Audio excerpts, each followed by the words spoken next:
하려고 합니다. 참 아름답죠? 박수 한번 쳐줘요.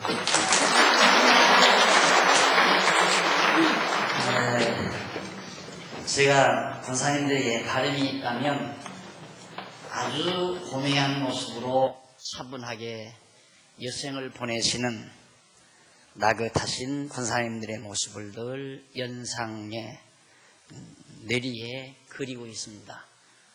고매하다는 말은 제 나름대로 매혹적으로 고결하다 이렇게 생각을 합니다. 매혹적으로 고결한 모습은 기쁘다고 해서 화들짝 웃지 아니하고, 슬프다고 해서 아주 찡그리지 아니하고, 기뻐도 슬픈 상황이 와도 가벼운 미소로 현실을 대처할 수 있는 여유로운 고결함, 그리고 찬사와 원망을 들어도 크게 감정의 변화 없이 가벼운 미소로 현실을 대처할 줄 아는 여유롭고 넉넉한 권사님들의 폭넓은 마음, 그것이 가져다주는 고매한 모습입니다. 반드시 그 꿈이 이루어지고 현재도 이루어져 간다고 생각을 합니다. 10여 년 전, 15년 전만 해도 우리 권사님들 많이 싸웠습니다.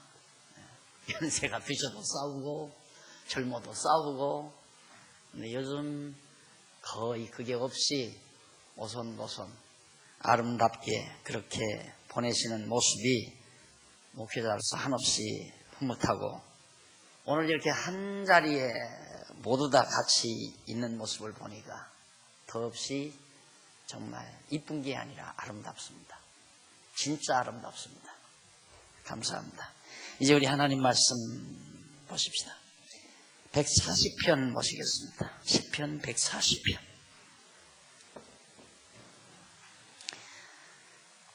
여호와여, 악인에게서 나를 건지시며 강포한 자에게서 나를 보존하소서.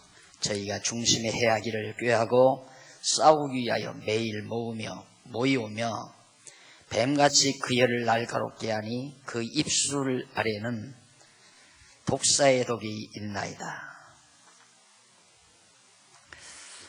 지금 우리 140편 시 내용이 구원에 대한 간구시에 속하는 내용이 계속됩니다.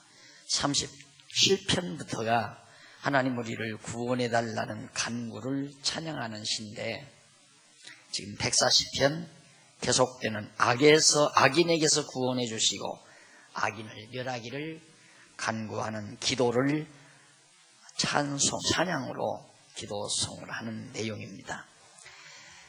이 시편은 다윗으로 악인에게서 구원해 주시고 악인을 멸하시라는 간구인데, 다윗이 찬양 지휘자를 따라서 부른 노래입니다. 그 역사적 배경을 잠시 살펴보면 여러 견해들이 있기는 하지만은 그 내용으로 보아서 전편 시와 동일한 다윗의 왕정 통치 말기, 다윗이 나라를 다스린 통치 말기에 부른 것으로 짐작되고, 본문 중에 가끔 나타나는 셀라라는 말, 이것은 음악에 있어서 쉼표 일종으로 읽어서는 안 되는 말입니다. 그렇게 셀라라고 하는 말이 가로 속에 들어있으면 그 부분에서는 잠시 멈추고 깊이 음미하는, 그 내용을 음미하는 장쉼표, 긴 시간 동안 쉼표를 드러내는 하나의 음악의 음표의 한 일종입니다. 근데 1절로 3절에는 여호와께서 자기를 악인에게서 건지시라면서 악인의 행위와 악독함을 노래합니다. 이제 우리가 2절까지 아까 읽었는데요, 3절까지, 그리고서 셀라란 말이 거기에 나오죠. 여호와여, 1절에 악인에게서 나를 건지시며 강포한 자에게서 나를 보존하소서. 저희가 중심의 해하기를 꾀하고 싸우기 위하여 매일 모이오며 뱀같이 그 혀를 날카롭게 하니 그 입술 아래에는 독사의 독이 있나이다. 다윗 왕국을 헐기 위해서 주변 나라들이 호시탐탐을 노리고 있고, 물론 내부에서도 압살롬도 그랬고, 또 말기에 큰아들 아도나이 큰아들도 역시 아버지가 세상을 끄지도 않았는데, 운명하지도 않았는데 왕권을 탈취하기 위해서 살아있는 아버지 눕혀놓고 자기가 가서 자기를 따르는 무리들을 데리고 가서 만세를 불렀던 그런 모습을 우리가 연상하면서 이 시편 내용을 감상하시면 매우 감동이 되리라고 생각합니다. 그 다음 이제 4절로 5절에 보면 56페이지에 나오죠. 밑에서 6째 줄, 다윗이 여호와께 자기를 악인에게서 벗어나게 하시라며 악인의 악행을 노래하는 내용입니다. 이 노래란 아름다운 내용만이 아니라, 우리 상대적으로 아름다운 말만 노래가 아니라 악행, 악인들의 악한 행위도 노래의 내용이 될 수 있다는 것, 이것이 아주 특이합니다. 인간들이 문학적으로 만들어내는 시는 고와야 돼요. 항상 그 용어가 아름답고 고와야 시로서의 가치가 있는 거거든요. 그런데 하나님께 드리는 찬양시는 그거 아닙니다. 아주 포악한 내용, 악한 악인들의 생각이나 행동도 그 말 그대로가 하나님께 대한 찬양의 내용이 될 수 있다는 내용이죠. 왜냐하면 하나님께는 모든 것이 합력해서 선한 좋은 것이 되지기 때문에, 그러니까 하나님이 보실 때에는 인간들의 아름다운 행위, 고운 행위도 좋게 보이고 사악한 행위도 하나님이 보실 때는 좋은 행위가 됩니다. 다시 말해서, 쉽게 말하면 형제들이 요셉을 갖다가 팔아넘기는 행위도 하나님이 보실 때는 좋은 일이고요. 그리고 형제들이 요셉 앞에 가서 무릎을 꿇고 절하는 행위도 하나님이 보실 때는 좋은 행위입니다. 왜냐하면 그것이 결국에 하나님의 택한 백성들을 구원하기 위한 하나님의 섭리 과정에서 반드시 있어야만 하는 일이기 때문에, 형제들이 요셉을 팔아먹는 사악한 행위도 하나님 보실 때는 아름답고, 또 형제들이 나중에 깨닫고 요셉 앞에 절하는 행위도 아름답게 본다는 내용입니다. 다시 말하면, 또 하나 더 거듭 말씀드리자면, 아들 녀석이 아버지 말을 듣지 않고 아버지에게 재산을 요청해서 아버지 등지고 멀리 떠나는 아들의 뒷모습도 아름답습니다. 그것만 아름다운 게 아니라, 이 아들이 깨닫고 아버지의 사랑을 깨닫고 다시 아버지 품을 찾아 들어오는 모습도 아름다운 겁니다. 그러면 왜 나가는 모습도 아름답고 아버지 품으로 찾아 들어와 아버지 품에 안기는 모습이 왜 아름다운가? 그 두 가지 사건을 통해서 아버지의 사랑을 깨달았기 때문이죠. 아버지의 사랑이 목적이 되지 아니하면 나가는 뒷모습은 아버지 보시기에 나쁜 모습이고, 들어와서 아버지 품에 안기는 모습만 좋은 모습이라고 볼 수 있습니다. 그러나 아버지가 바라는 것은 보이는 그런 어떤 형태, 자세가 중요한 게 아니라 그 자세를 통해서 이루어지는 결과, 즉 아버지의 사랑을 깨닫지 못하고 아버지를 떠나 제멋대로 살고 싶어하는 탕자의 마음속에 아버지의 사랑을 깨닫도록 만들어가는, 그것이 아버지로서는 매우 좋은 겁니다. 그래서 아버지를 등지고 떠나는 아들의 탕자의 모습도 아버지가 보실 때는 참 아름답게 볼 수 있어요. 그것이 아버지의 폭넓은 배려 깊은 아버지의 사랑이고 또 시각이라는 내용이죠. 그러듯이 하나님도 그런 겁니다. 이 세상에 악인들이 득세하고 또 하나님의 택한 의로운 백성들이 하나님을 경배하고, 이 모두가 다 결국은 하나님을 여호와로 드러내시는 하나님의 깊으신 계시 섭리의 과정들이기 때문에 그 모든 섭리가 다 하나님 앞에 찬양의 내용으로 승화될 수 있다는 말입니다. 그래서 인간은 항상 이분법적 논리에 사로잡혀서 갈등을 빚는 거거든요. 이것은 좋고 이건 나쁘다, 이건 싫고 이건 좋다, 이런 이분법적 가치 판단 때문에 인간은 늘 불행한 법입니다. 그러면 좋은 것이 많으냐 하면 좋은 게 많은 게 아니라 나쁜 것이 세상은 훨씬 더 많습니다. 그래서 인간은 불행을 자초하는 거거든요. 그러나 하나님을 깨닫고 하나님의 시각으로 세상을 보고 내 인생을 바라볼 수 있다면 사업에 망하는 것도 아름답게, 아까 고매한 모습 내가 말씀드렸죠.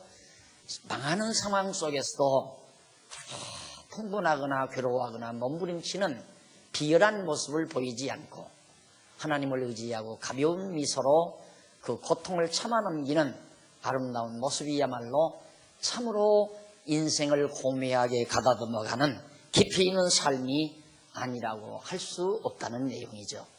그러니까 낮에도 말씀드렸지만 40일 교육시키고 40년 동안 광야 생활의 실습 생활, 경험하게 하는 생활, 그것이 교육, 실습이 교육가 됩니다. 그러니까 벌써 연세가 저렇게 60대를 바라보고 또 60대를 훌쩍 넘어선 우리 권사님들은 몇십 년 동안 다 생활 속에서 다 경험을 하신 분들입니다. 그러니까 젊은 사람들은 이스라엘 백성들처럼 먼저 그게 아닙니다.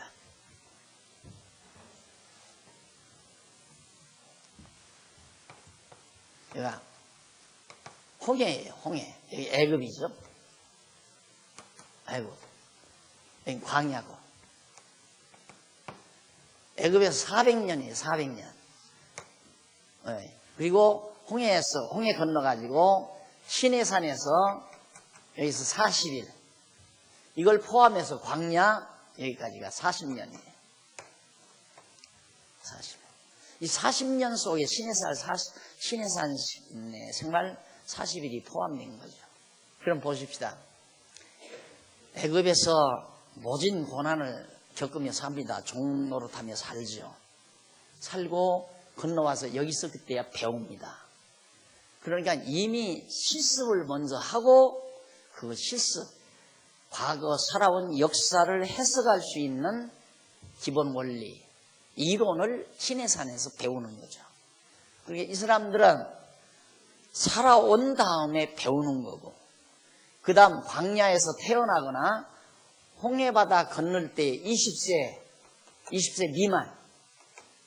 미만인 사람들, 이 사람들은 애굽에서 깊이 종노릇을 하는 어린 시절이니까 아직 미성년이니까 애굽의 종노릇하고 살지를 않고 부모들의 혜택 속에서 그런 대로 살아온 거죠. 20세 미만이 이제 공부하는 건 여기 와서 이론을 공부하고 나서 실습을 하는 거죠. 여기서 실습하고 이론을 공부하는 사람하고 이론 배우고 실습하는 사람하고는 느낌이 다르겠죠.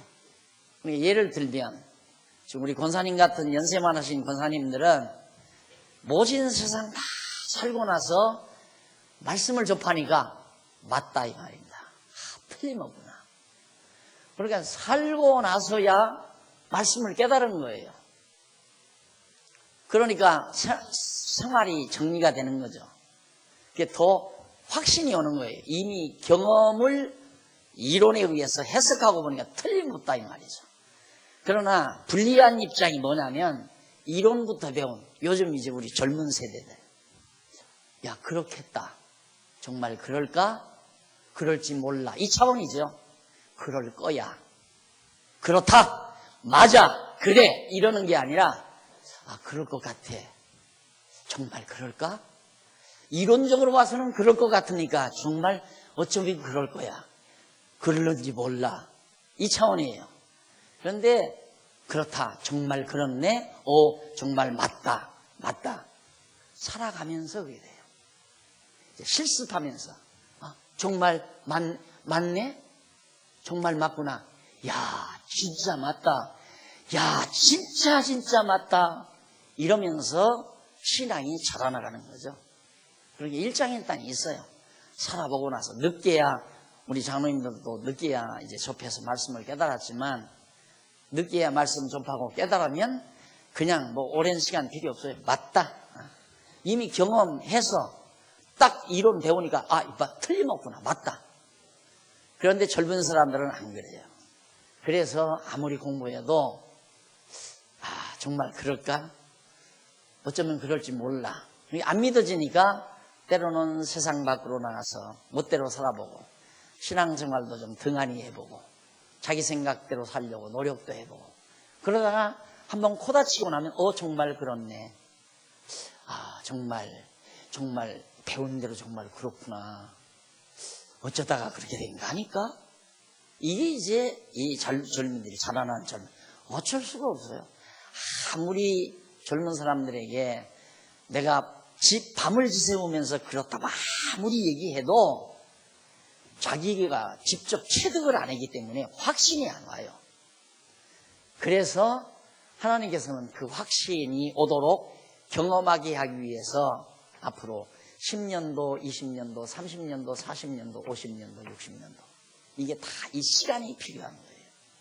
그래서 지금 현재 한 20대를 살아간다 아직도 3, 40년도 살아야 돼요. 30대를 살아간다 3, 40년, 2, 30년도 살아야 맞다, 틀림없다 이렇게 딱 정돈이 돼가지고 빠른 사람은 뭐 옛말에 그렇죠. 장군은 10대에 뜻을 정하라 그러지만 어렵지 쉬운 게 아닙니다. 뜻을 정한다는 게. 근데 보편적으로는 한 40대에 접어들면 뜻이 정하도록 돼 있어요. 대부분. 신앙도 한 40대에 접어들으면 맞구나. 정말 인생이 왜 사는 것도 알겠고 무엇을 위해 살아야 될 것도 알게 될 거고. 근데 늦으면 이제 50대 넘어서야 돼요.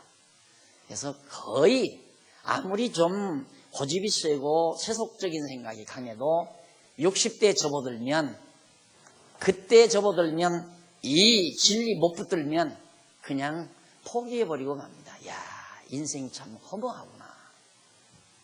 뭘 위해 내가 살았지? 왜 살았는가? 그래서 이제 그게 정리가 안 되니까 젊은 날 다 희생했던 아내도 섭섭하고 자식들도 섭섭하고 저놈들을 내가 어떻게 길렀는데 찾아오지도 않고 저놈들이 나를 알기를 우습게 알고 효도할 생각도 하지 않고 온갖 불만 짜증이 주변 사람들에게로 다 돌아가게 돼 있어요. 그래서 말이 없어지는 거예요. 나이가 들면 말 안 하죠.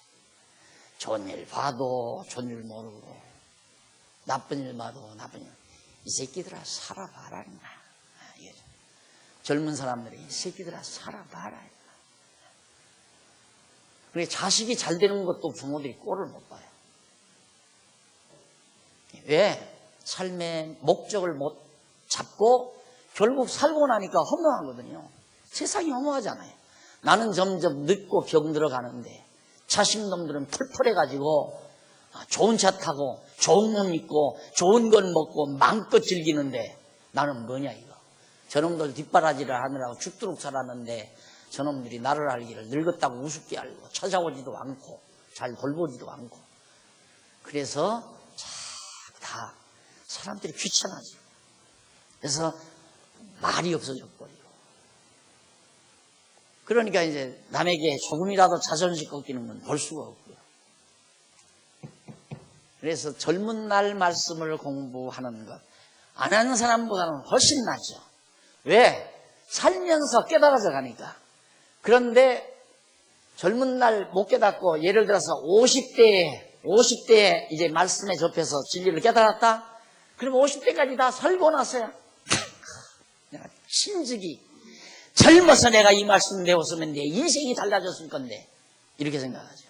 젊은 날 내가 이 말씀을 배웠으면 또 젊은 날 배웠으면 내가 이렇게 인생을 고달프게 살지를 않았을 건데 이러지만 어쩔 수 없어요.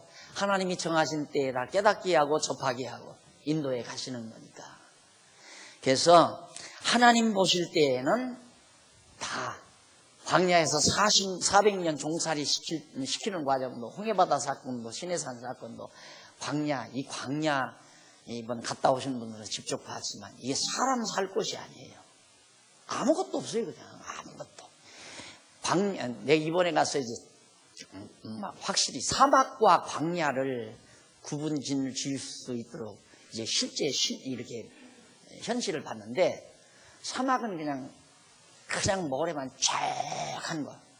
그래서 바람이 불면 금방 모래 무더기가 이쪽에 있던 것이 저쪽으로 옮겨가고 이런 것이 사막이죠. 광야는 이제 돌산 같은 것이 있고 좀 산도 있고 계곡도 있고 그런 것들이 이제 시내산 부분으로 가면 그건 광야예요. 시내산 부분은. 근데 거의 이스라엘 백성들은 사막길보다는 홍해바다에서 시내산 언저리 올 때까지가 사막이에요. 거기는 진짜 낭낭한 모래사장. 아무것도 없고. 그리고는 이제 시내산에서 이제 그 에돔으로 해서 이제 사해바다 동쪽으로 해서 모압 평지로 가는 길. 그쪽에는 이제 요르단 쪽이라서 입국이 불가능해가지고 사해바다 서쪽으로 해서 올라갔거든요. 나는 동쪽으로 올라가고 싶었는데, 왜 동쪽으로 올라간 건 이스라엘 백성들이 그 노정이 동쪽으로 돼 있잖아요. 가고 싶었는데 보니까 거기는 막 산악지예요. 풀 한 폭이 없는 산악지, 산맥, 돌산들로. 그런 것들을 이제 이스라엘 자손들이 가는 거죠. 그렇게 모진 시련 속의 인생을 집어넣고 인생들에게 이 하나님의 말씀 여호와 경외하기를 배워가도록 하는 그런 바로 그 교육 도장 캠퍼스죠. 이번에 내가 시찰 다녀온 그 탐사를 다녀온 지역들이 이스라엘 백성들에게 여호와 경외하기를 배우게 하는 캠퍼스로 하나님께서 활용되었던 그 지역, 거기를 제가 일일이 이제 탐사를 했습니다만은 요즘 캠퍼스는 막 화려하게 막 기가 막히게 좋은 막 재료로 리모델링하고 아주 운치 있게 만들어서 와서 즐길 수 있도록 만들어 놓은 그 인간들이 조작해서 만들어 놓은 캠퍼스가 아니라 하나님께서 만들어 놓은 하나님 경외하기를 배우게 하는 그 캠퍼스, 너무너무 험난하고 험준하고 그런 곳에 인간을 집어넣어서 배우는 거죠. 그러니까 인간이 강할수록 인간의 강한 의욕을 꺾기 위해서는 그런 속에 집어넣지 아니하고는 포기를 안 하는 거죠. 귀엽고 자기가 뭔가를 할 수 있기 때문에. 보통 30, 40대 어려운 이유는 뭔가 금방 할 수 있을 것 같거든요. 내 주먹으로 나는 산다. 내가 뭐든지 할 수 있다.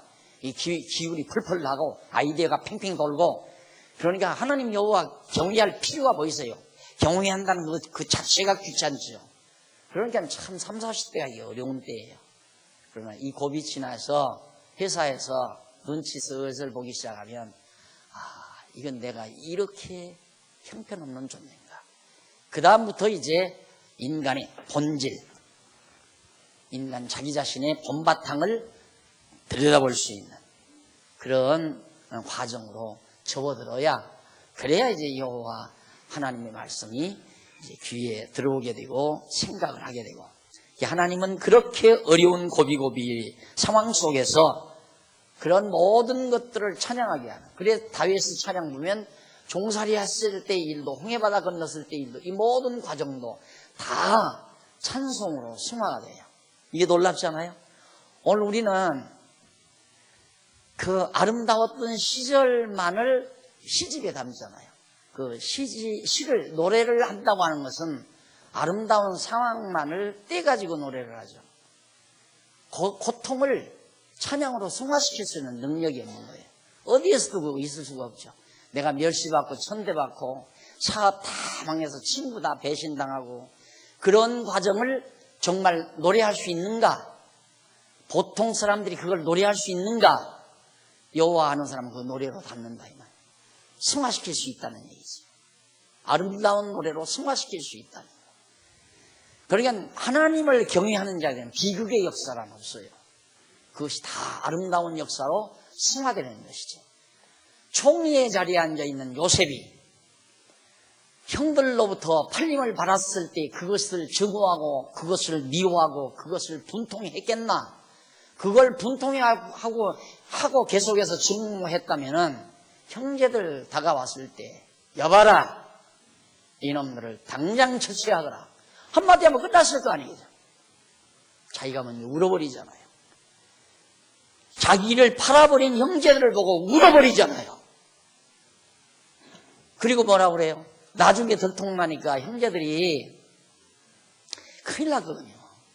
야, 이거 큰일 났다. 그러면서 수근수근 걱정을 하니까 요셉이 뭐라고 합니까?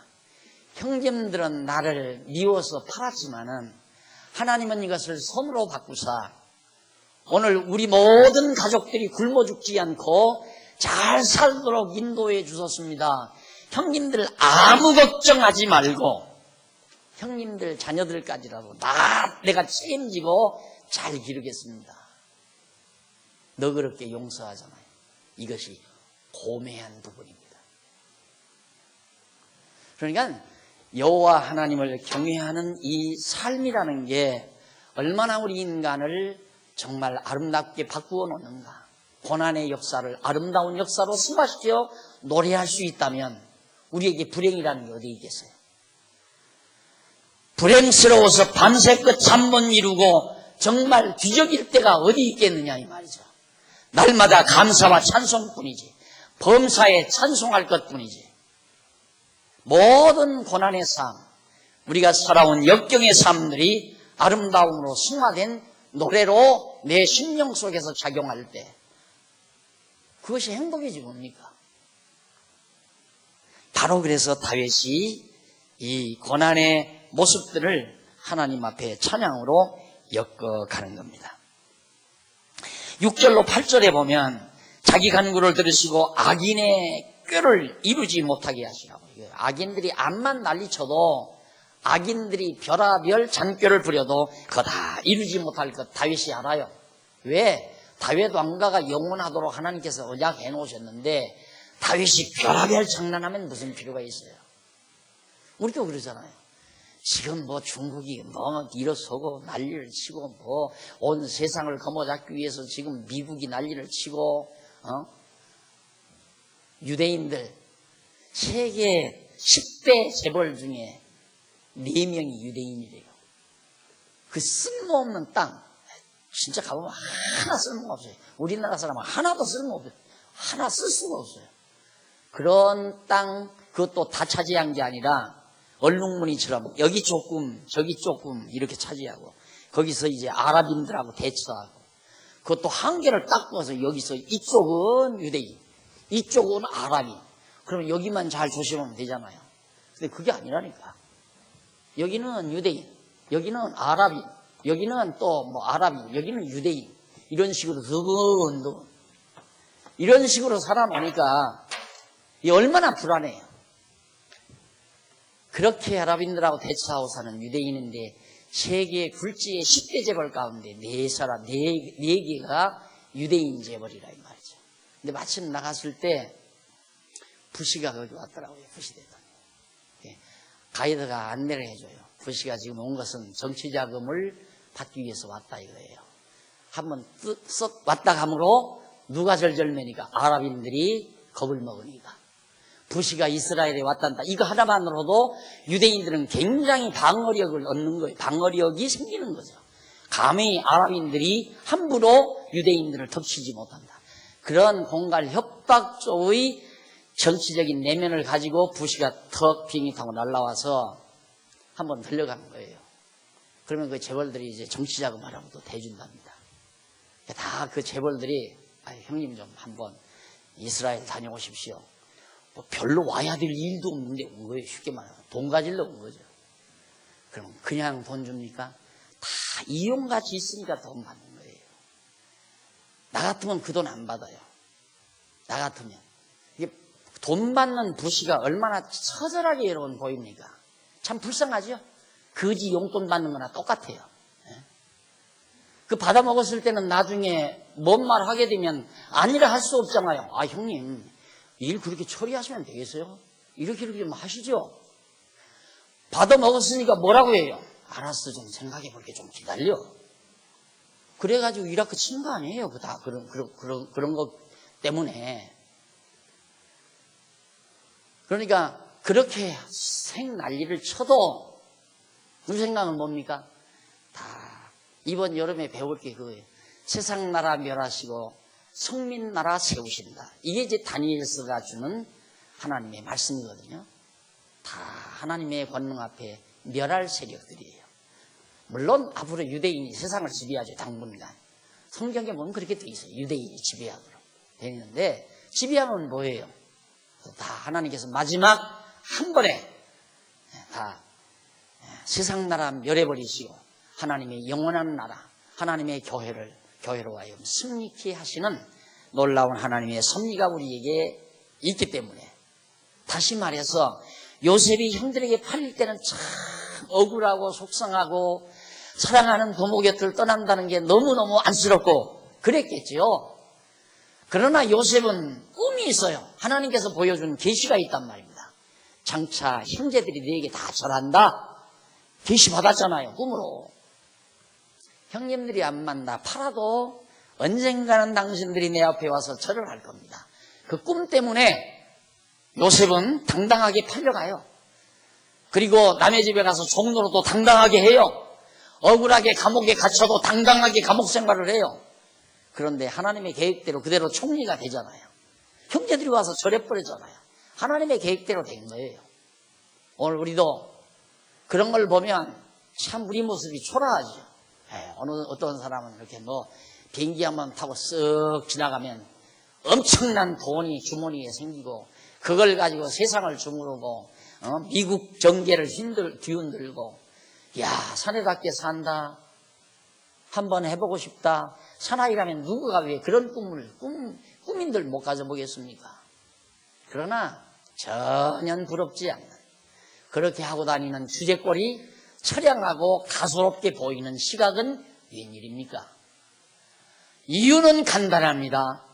모든 역사를 언약대로 이루어 가시는 하나님 여호와가 살아계시기 때문에 가소롭게 보이는 거죠. 온 세상을 서로 주무르려고 난립니다. 제주도에 또 미진이 울렸대요. 제주도까지. 중국 난리 아니에요. 이놈의 과거에는 지진 한번 통 일어나면 몇 년 동안 아무렇지도 않으면 이게 한바탕 해놓고는 조금만 우르르 해놓고 며칠 지나면 저쪽에서 우르르 해놓고. 나 저 올림픽 제대로 열릴려나 몰라.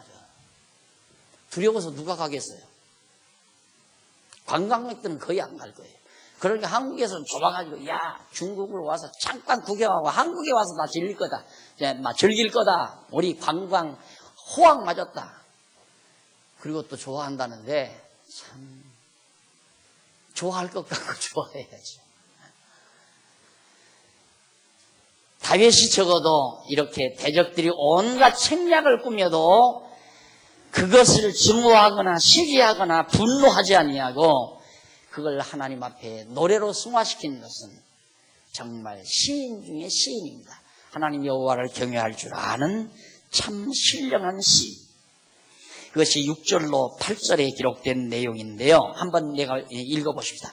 내가 여호와께 말하기를 주는 나의 하나님이시니 여호와여 나의 간구하는 소리에 귀를 기울이소서 하였나이다. 내 구원의 능력이신 주 여호와여 전쟁의 날에 주께서 내 머리를 가리우셨나이다. 내 머리를 주께서 대적들의 화살에 내 머리를 꿰뚫지 못하도록 가리우셨다. 여호와여 악인의 소원을 허락지 마시며 그 악한 꾀를 이루지 못하게 하소서. 저희가 자고할까 하나이다. 악인들이 하고자 하는 대로 일이 되면 저들이 자고해서 더 난리칠 거니까 하나님 악인들의 꾀를 다 무너뜨려 주시옵소서. 9절로부터 11절까지는 여호와께 악인의 재앙을 내리시라면서 악인을 패망케 하실 걸 노래하여. 9절 나를 애우는 자가 그 머리를 들 때 저희 입수로 해가 저희를 덮게 하소서. 뜨거운 숯불이 저희에게 떨어지게 하시며 불 가운데와 깊은 웅덩이에 저희로 빠져 다시 일어나지 못하게 하소서. 악담하는 자는 세상에서 굳게 서지 못하며 강포한 자에게는 재앙이 따라서 패망케 하시리이다. 내가 알거니와 여호와는 고난당하는 자를 신원하시며 궁핍한 자에게 공의를 베푸시리이다. 진실로 의인이 주의 이름에 감사하며 정직한 자가 주의 앞에 거하리이다. 자, 반드시 하나님 택한 백성은 승리한다. 택한 백성을 괴롭히는 대적들은 아무리 강해도 다 패배할 것을 내다보면서 하나님 앞에 노래하는 다윗의 141편 40편 노래. 계속해서 41편 보면 기도를 들으시고 악인을 멸하여 구원하시라고 다윗이 계속해서 다윗을 씁니다. 이 시 역시 다윗이 지은 것으로서 그 내용으로 보아서 사울 당시에 사울 무리가 엔겐디 굴 어귀에 굴 속에 이렇게 숨어 있을 때 추격해 왔을 때 부르는 것으로 그렇게 짐작이 됩니다. 사무엘상 24장 1절로 4절에 보면 자기 간구를 들으시고 악인과 함께 행치 않게 하시라고 노래를 하죠. 이것은 하나님이 안 해줄까 봐서 막 목매다는 그런 기도가 아니에요. 하나님의 언약을 믿고 하나님이 약속하셨으니까 그렇게 해 주십시오 라고 하는 그런 아주 확신에 찬 기도죠. 이것을 하나님 앞에 노래로 찬양으로 돌리는 겁니다. 자, 1절로 여호와여 내가 주를 불러싸오니 속히 내게 임하소서. 내가 주께 부르짖을 때 내 음성의 귀를 기울이소서. 나의 기도가 주의 앞에 분향함과 같이 되며 나의 손드는 것이 저녁기사같이 되게 하소서. 여호와여 내 입 앞에 파수꾼을 세우시고 내 입술의 문을 지키소서. 내 마음이 완악한 일에 기울어 죄악을 행하는 자와 함께 악을 행치 말게 하시며 저희 진수를 먹지 말게 하소서. 악인들의 진수를 먹지 말게 하소서. 왜? 그거 먹었다는 만약에 그걸 먹으면 낚싯밥 먹는 것과 똑같으니까. 여러분 낚시꾼이 낚시를 할 때 맛있는 떡밥을 준비해야 낚시에 성공합니다. 떡밥이 얼마나 맛있게 만들어졌느냐에 따라서 그날 낚시의 승패가 달려있죠. 여러분 대적의 맛있는 음식은 걸려드는 음식이에요. 다윗은 그건 나 안 먹게 해주십시오. 차라리 지금 죽을 먹을 망정 대적의 낚싯밥에 걸리지 않게 해달라라는 말이거든요. 확신에 찬 기도 아닙니까? 그래서 우리는 하나님을 믿는 자는 고생을 해도 당당하게, 죽을 먹어도 당당하게 먹고, 죽 먹고 부끄러워하는 건 당당한 게 아니에요. 죽 먹어도 당당한 것이 고매한 거예요. 밥을 먹어도 진수성찬을 먹고 거만 떠는 건 고매한 모습이 아니에요. 진수성찬을 먹었거나 죽을 먹었거나 관계없이 하나님 여호와 경외하는 마음으로 당당하게 살아가는 모습이, 그것이 바로 고매한 모습입니다. 하나님을 믿는 자는 그렇게 살아갈 수 있다는 얘기죠. 다윗이 바로 그런 심정으로 지금 노래하는 겁니다. 자, 그 다음 5절부터 계속해서 보십시다.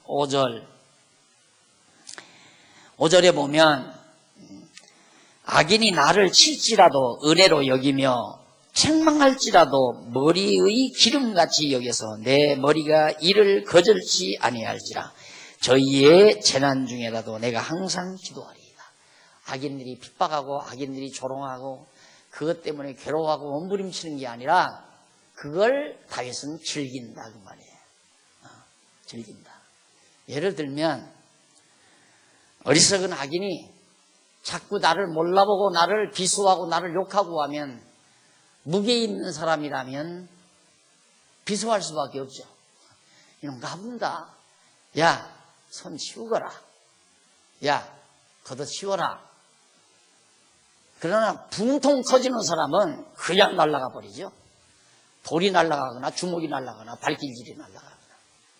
그러나 든든한 사람은 주먹 몇 개 맞을 망정 그냥 미소 짓고 그만 돌아가거라. 창피당하지 말고 여유 있는 모습으로 대적을 물리치는 다윗의 모습이 이 노래 속에 담겨져 있습니다. 하나님을 견고하게 의지하는 다윗의 삶의 무게, 내면의 무게, 이것이 여호와를 아는 지식에서 얻어지는 귀한 고매한 인격이라고 생각합니다. 그 다음 6절, 저희의 관장들이 바위 곁에 내려 던지웠도다. 내 말이 달무로 무리가 들으리로다. 사람이 밭가락 흙을 부러뜨림같이 우리의 해골이 음부문에 흩어졌도다. 주 여호와여, 내 눈이 주께 향하며 내가 주께 피하오니 내 영혼을 빈궁한 대로 버려두지 마옵소서. 나를 지키사 저희가 나를 잡으려고 놓은 올무와 행악자의 함정에서 벗어나게 하소서. 악인은 자기 그물에 걸리게 하시고 나는 온전히 면하게 하소서. 저 악인들이 아무리 강하게 나를 대적한다 할지라도 사울의 무리가 다윗을 죽이려 했잖아요. 나를 건지시옵소서. 그리고 자기가 사울을 죽이지 않잖아요. 죽일 기회가 충분히 왔었고 그런 기회가 있었는데도 그 내면의 무게, 자기를 지금 죽이려고 추격하는 사울의 무리가 아니라 그 원흉 사울이 지금 잠들어 있어요. 바로 그 옆에 다윗이 있어요. 그 옆에 다윗의 무리들이 있어요. 여봐라, 처치하라. 한마디면 처치해라. 아니면 고개만 끄덕여도, 고개만 한번 살짝 돌려도 당장 창을 뽑아 다윗의 이마에 꽂으면, 머리에 꽂으면 끝납니다. 그런데 고갯짓도 하지 않고 도리어 무리가 주여 말씀만 하옵소서. 지금 내가 처치하겠습니다. 다윗 뭐라고 그래요? 내버려 두거라. 하나님이 멸하기로 정하신 자라면 하필이면 내 손으로 멸하겠느냐. 이게 대단한 거 아닙니까? 이게 다윗이에요. 그런 다윗이 부른 찬양이 지금 우리가 살피고 있는 찬양이란 말입니다. 깊이 있고 무게가 있는 찬양이죠. 우리도 이렇게 노래하며 살 수만 있다면 얼마나 행복하겠습니까? 여호와를 아는 지식이 그렇게 만들어 놓았다는 것 다시 한번 우리가 알 수가 있고요. 마지막 우리가 10절까지 악인은 자기 그물에 걸리게 하시고 나는 온전히 면하게 하소서. 자기가 만든 그물에 자기가 빠져들어가는, 자기가 만든 함정 속에 자기가 빠져들어가는 어리석은 악인들의 행태를 노래에 담았습니다. 다음 시간 142편 핍박하는 자에게서 건지시고 감사케 하시라고 간구하는 내용을 시를 감상하도록 하고 오늘 여기서 강의를 마무리합니다. 기도하십시다. 사랑하신 하나님 아버지, 은혜와 사랑을 진심으로 감사합니다. 우리의 시각이 너무 단편적일 때가 많습니다. 또 우리의 생각이 너무 단순한 때가 참 많습니다. 평면은 보지만은 깊이는 못 보는 입체적 시각이 없는 저희들이 너무나도 아쉬울 때가 많습니다. 하나님 아버지, 길이나 평면을 보는 어리석음에서 벗어나 입체적으로 시각할 수 있는, 볼 수 있는 지혜와 총명을 우리 모두에게 허락해 주시옵소서. 그래서 오늘 또 다윗의 시 두 편을 우리들이 함께 감상했사오니 어두운 역사이든 밝은 역사이든 모두가 다 하나님께 드리는 찬양의 내용으로 승화시킬 수 있는 여유와 풍요로움을 우리 각자들에게 허락해 주시옵시기를 비오며 우리의 삶 속에 권고한 날이나 형통한 날이 다가와도 이 모든 날들을 아우르는 아름다운 찬양으로 하나님께 돌릴 수 있는 무게 있고 깊이 있는 우리 성도들 되도록 역사해 주시옵소서. 예수님 이름으로 기도드립니다. 아멘.